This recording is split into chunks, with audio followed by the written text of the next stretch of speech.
Do you smell that? Oh, yeah, baby. Not only is spring in the air, the first night of the NFL draft is upon us. Can you smell what's cooking? Do you smell the electricity in the air? Are you guys pumped? I mean, come on. I'm pretty stoked. I Yeah. got to imagine the folks at home are pretty stoked. Absolutely. And you know, today we kind of got to chatting over all the excitement about tonight that we were thinking, let's talk about our top 3 favorite first overall picks all time. All time. All time. So we kind of generated some names. We were doing some research. We were looking up. So who did you start with? How did your list go? I am so glad you asked. Yeah, we'll start at number 3 and we'll work our way down. Okay. So my number 3, number 1 draft pick of all time, gotta be a big man.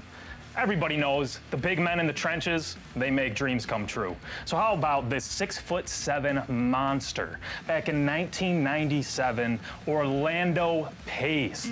Let's go, number 1 overall. I mean, I don't have to say a lot about this guy.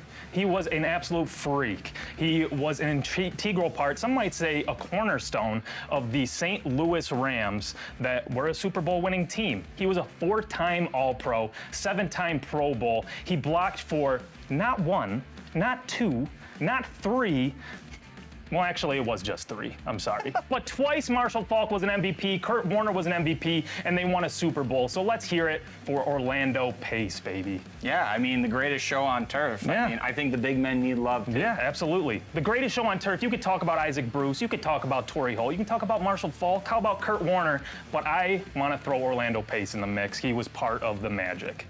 Yeah, 100%. All right, so for my number 3, I'm going to take one of your men. Okay. My number 3, Keyshawn Johnson. Keyshawn Johnson, love it, dude. I mean, just an electric player, had the mouth on him, but definitely could back it up as well. That's a motor mouth, that's You know, for sure. he was, right? He wrote that book yeah. that said, give me the damn ball. Yes, he did. You know? He did. So just, you know, a great career that, you know, may get overshadowed by some others that came out of that era. Absolutely. But something I found very interesting about him. Yep. Right? Only one of 4 wide receivers selected first overall since the first draft in the 30s. This is true, and he's the last one to do it, too. Last one to do it in 1996. And I mean, you know, played a handful of years for the Jets. Then obviously found some success with the Tampa Bay Buccaneers under John Gruden and company. You know, even though it was Brad Johnson throwing him the ball, obviously they were able to win that Super Bowl in 03 against Gruden's old team, the Raiders. Absolutely. 3-time Pro Bowler, you know, over 10,000 receiving yards. So got to give it up for my man. I like players like that who can talk the talk, but you know, obviously back it up too. I like some flashier players. Yeah, I hear you, man. And Keyshawn was as flashy as they come. 100%. I mean, I love a little Keyshawn, so I love that answer right there. Yeah. Number 2 on my list, we're gonna go back to 1978. Oh, throwback. 1978 with another man, larger than life. He was 6'2", none other than Mr. Earl Campbell. And when he came into the league, he hit the ground running. Literally. Literally and figuratively. This man came in 3 years straight as soon as he came in. Not only was he the AP NFL Rookie of the Year, but he was the Offensive Player of the Year 3 years straight. His first 3 years in the league, NFL Offensive Player of the Year, and also grabbing that MVP in 1979, I want to say. Had a crazy, crazy career. His legs were like tree trunks. Hitting this man was impossible. Almost made the Super Bowl, but they got stopped by the steel curtain. But that's not to take anything away from what Earl Campbell did in his somewhat short career. Only played about 7 or 8 seasons, but what a freak of nature. He's in the College Football Hall of Fame, Heisman winner, and he is in the Pro Football Hall of Fame for good reason. Love Earl Campbell. Yeah, and I think you're right, where, you know, there's a lot of guys who were running backs who didn't, you know, short shelf life, didn't play a lot of years, but obviously a huge impact, and didn't win that big game, but they're still in Canton, no problem. Absolutely, right? yeah. So, to go from your number 2 to my number 2, I also did a running back at number 2. Okay. This one, Bo knows. Bo knows. Bo Jackson. Bo does know. Bo Jackson, the dual sport superstar. Obviously very short career in both sports, because I know, you know, he had a problem. Yeah, he had a problem with his knees. But very interesting situation and story surrounding Bo Jackson that I wanted to tell here, if you don't mind. Absolutely. So he was drafted first overall in 1986. But people obviously famously remember him with the Oakland Raiders, or Los Angeles Raiders at that time. Troy, was he not drafted by the Raiders? Well, I'm glad you asked. Oh, okay. He was not. So, interesting enough, in 1986, he was taken first overall by the Tampa Bay Buccaneers. Oh. But there was some shrouded controversy there within that pick. So what happened was Bo went to Auburn. He was playing baseball and football. So the Buccaneers approach him and say, hey, we want to visit you at Auburn. And don't worry, we've already cleared it with the NCAA. They're okay with it. So if you don't mind, we'd like to meet with you.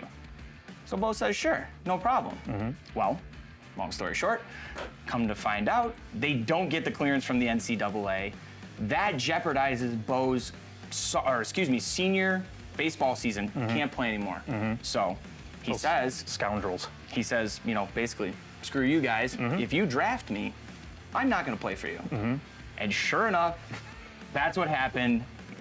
I don't know why, but the Tampa Bay Buccaneers still decided to select him. Oh my God. He never played for them. And then obviously in the following draft, 1987, before the draft, Tampa Bay released his rights, and Al Davis, owner of the Los Angeles Raiders at that time, decided, listen, I'll let you play baseball and I'll let you play football for us. Just come and join us when the MLB season is over. And Bo didn't even attend the draft in 87. He just slept through it, and he was taken in like the 7th round with like the 183rd pick or something. Cool dude.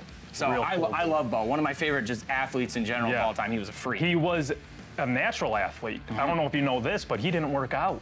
Yeah. And he told kids that he worked out because he didn't want them thinking that they could get where he got without working out. Yeah. But he wasn't a workout guy. Yeah, no. Insane, and he was the most freakish athlete potentially of all time. He ranks on top of that list. Yeah, he's definitely up there. But that's a great answer, Yeah. Mr. Bo Jackson.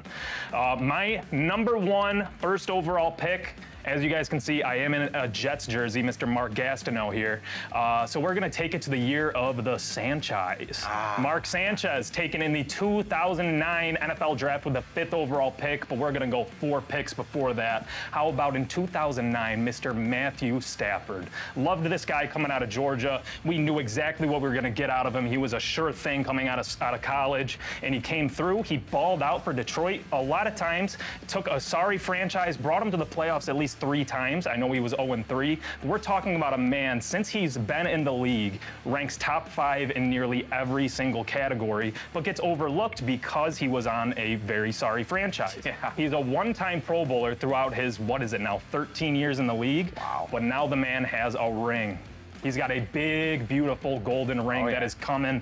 It's going to land right on his ring finger. Well, he's married. I guess maybe not on his ring finger. Maybe they can size it for another finger. Sure. But I'm expecting a few more rings out of this guy, and we need to put some respect on Matthew Stafford's name. I agree 1,000%. He's in a very good situation where he is now. So, hopefully that leads to more success for him down the road. But was always a fan of him as well, even in his days in Detroit. I remember famously seeing a video, and they had him mic'd up, where he pretty much separated his shoulder. Yes, he did. And finished the game, Rookie year drive. Yep.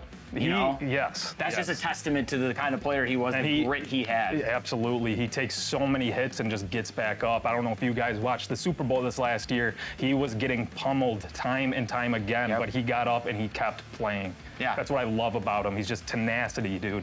Yeah, love it. Tenacity personified. Yes, exactly. So I'm going to kind of mirror you here a little bit. We're going to go years prior to the draft that you just had, 09, almost 11 years before, 1998. I'm going to mirror you with the quarterbacks.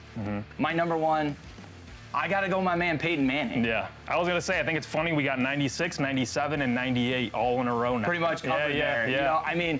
Hey, that's when you and I we were babies, but we were growing up, and when we did get old enough to appreciate football, those were the guys that we were watching, every Sunday. Absolutely. Just ball out. So Peyton, what's not to say about the guy?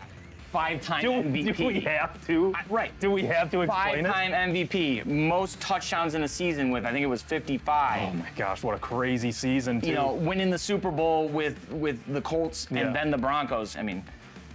Obviously the Broncos, it was more the defense that year, but still, just an incredible career. has always been a stud. Seems like a stand-up guy. You know, I know there's been some things that people have said that might have been a little controversial in his past, but through and through, and just a stand-up guy. And a funny, so funny. So funny. Man, and like, you know, I love the spats he would get in with Jeff Saturday on the bench. Yep. You know, but that's the thing. You know, I think he wanted people to hold him accountable. But also wanted to hold other people accountable. And that's the thing. You know, the gunslinger, the sheriff. And he loved the camaraderie, dude. He loved really his teammates. He did hold them accountable. I think you hit everything on the nose, man. Yeah, he's a football guy through and through, and just, you know, was always a pleasure to watch him. And, you know, I was debating between him and Eli, because obviously Eli #1 overall too. That would have been an interesting one. Right? For but, sure. I mean, Peyton, the accolades are just there, and, you know, just fun to watch. Fun to watch. Absolutely.